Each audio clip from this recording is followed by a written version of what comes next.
আকাশবাণী আগরতলা। স্থানীয় সংবাদ পড়ছি লক্ষণ কুমার ঘটক। এখনকার বিশেষ বিশেষ খবর হলো, মুখ্যমন্ত্রী অধ্যাপক ডাক্তার মানিক সাহা আজ আগরতলার বিভিন্ন উন্নয়নমূলক কাজ পরিদর্শন করেন।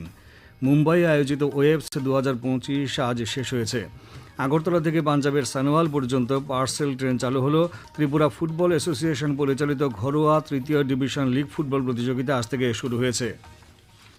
মুখ্যমন্ত্রী অধ্যাপক ডাক্তার মানিক সাহা আজ আগরতলা পুর নিগমের 16, 20 এবং 32 নম্বর ওয়ার্ড এলাকার বিভিন্ন উন্নয়ন কাজ সরজমিনে পরিদর্শন করেন। তাঁর সঙ্গে আগরতলা পুর নিগমের মেয়র দীপক মজুমদার সহ পুর কাউন্সিলরগণ ও বিভিন্ন দপ্তরের আধিকারিকেরা উপস্থিত ছিলেন।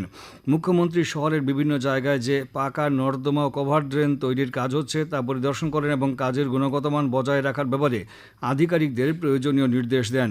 তিনি হাওড়া নদীর পাড়ে বাঁধের সৌন্দর্যায়নের কাজ পরিদর্শন করেন। মুখ্যমন্ত্রী আগরতলা শান্তিপাড়ার পুকুরটি সংস্কার ও সৌন্দর্যায়নের জন্য প্রয়োজনীয় উদ্যোগ নিতে বলেন। মুখ্যমন্ত্রী ক্ষেত্রমোহন স্কুলে নতুন ভবন নির্মাণের কাজ এবং রামনগর 1 নম্বর রোডের বিভিন্ন উন্নয়ন কাজও পরিদর্শন করেন। এবারে ওয়েবসের খবর।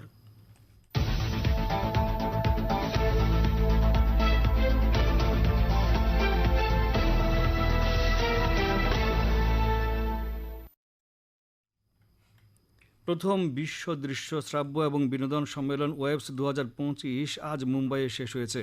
এই সম্মেলনে 90টিরও বেশি দেশ থেকে 10,000-এরও বেশি প্রতিনিধি অংশগ্রহণ করেছেন। শেষ দিনে চলচ্চিত্র নির্মাণের উপর মাস্টার ক্লাস হয়েছে। গত বৃহস্পতিবার 4 দিনব্যাপী এই সম্মেলনের সূচনা করেন প্রধানমন্ত্রী Narendra Modi. Connecting creators, connecting countries tagline সহ এই সম্মেলন ভারতকে মিডিয়া, বিনোদন এবং ডিজিটাল উদ্ভাবনের জন্য একটি বৈশ্বিক কেন্দ্র হিসেবে তুলে ধরেছে।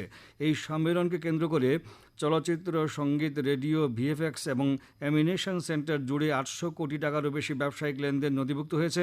আগামী দিনে এই লেনদেন 1000 কোটি টাকা ছাড়িয়ে যাবে বলে ধারণা করা হচ্ছে।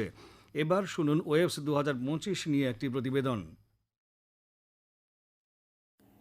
দেশে প্রথমবারের মতো অনুষ্ঠিত world audio visual and entertainment সামিটের আজ ছিল চতুর্থ তথা শেষ দিন। মুম্বাইয়ের জিও ওয়ার্ল্ড কনভেনশন সেন্টার এবং জিও ওয়ার্ল্ড গার্ডেন্সে অনুষ্ঠিত 4 দিনের সম্মেলনে কানেক্টিং ক্রিয়েটার্স, কানেক্টিং কান্ট্রিজ শীর্ষক আয়োজিত সাংস্কৃতিক অনুষ্ঠানগুলোর মধ্যে ছিল উত্তর পূর্বাঞ্চলীয় 8টি রাজ্যের মনোমুগ্ধকর পরিবেশনা সমূহ, যা দর্শকদের ভারতীয় বৈচিত্র্যময় ও প্রাণবন্ত সাংস্কৃতিক মেজাজ উপহার দিয়েছে।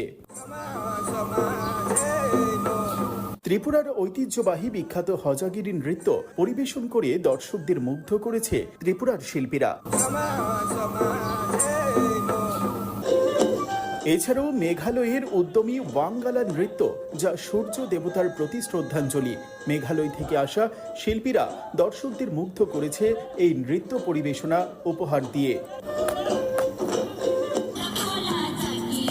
সিকিমের প্রাণবন্ত তামাং সেলো এবং মহিমান্বিত সিংহিচাম 18 দশকের ঐতিহাসিক শিকড় সহ একটি তুষার সিংহ নৃত্য উপস্থাপন করে দর্শকদের মন জয় করেছে সিকিমের শিল্পীরা।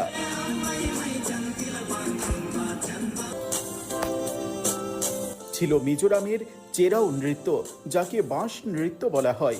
সমন্বয় ও ছন্দের একটি গতিশীল ভিজুয়াল আনন্দ প্রদান করেছে দর্শকদের।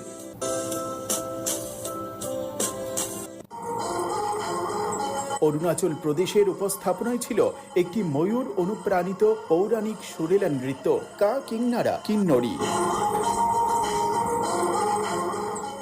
এক কথায় 4 দিনের এই সম্মেলনে দেশ এবং বিশ্বের বিভিন্ন প্রান্ত থেকে আসা উপস্থিত দর্শকদের মুগ্ধ করেছে বিভিন্ন অনুষ্ঠান এবং এই সম্মেলন। সংবাদ কক্ষ থেকে আমি রাহুল লোধ, আকাশবাণী সংবাদ, আগরতলা।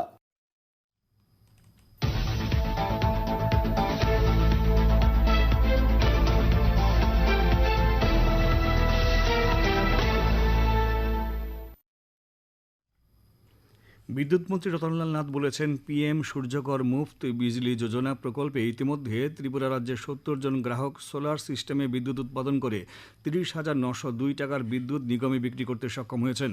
এই প্রকল্পে 2025 সালের 1 মে পর্যন্ত 13,536 জন অনলাইন পোর্টালে আবেদন করেছেন এবং 266 জনের বাড়িতে সোলার প্ল্যান্ট বসানোর কাজ শেষ হয়েছে। তাদের মধ্যে সরকারি ভর্তুকি পেয়েছেন 184 জন।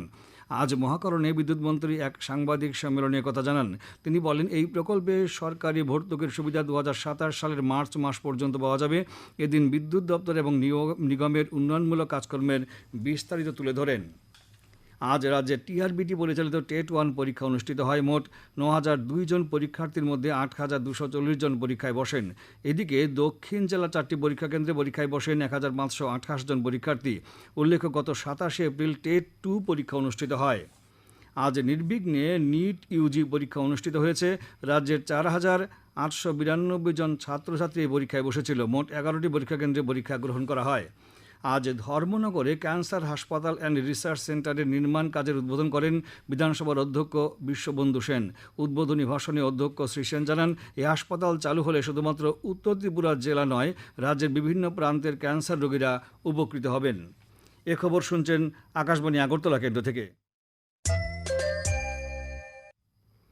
আকাশবাণীর সংবাদের আপডেট পেতে লগ ইন করুন www.newsonair.com এবং নিউজ অন এআইআর অ্যাপ এবং টুইটার ও ফেসবুক প্ল্যাটফর্মে এআইআর নিউজ অ্যালার্টসে। ইউটিউবে লক্ষ্য করুন নিউজ অন এআইআর অফিসিয়ালে। এছাড়াও আকাশবাণী আগরতলার সংবাদ আপডেট পেতে দেখুন টুইটার বা এক্স হ্যান্ডেলে আকাশবাণী নিউজ আগরতলা, ফেসবুকে এআইআর নিউজ আগরতলা এবং ইউটিউবে আকাশবাণী নিউজ আগরতলা। আজ আগরতলা থেকে পাঞ্জাবের সানোয়াল পর্যন্ত পার্সেল ট্রেন চালু হয়েছে।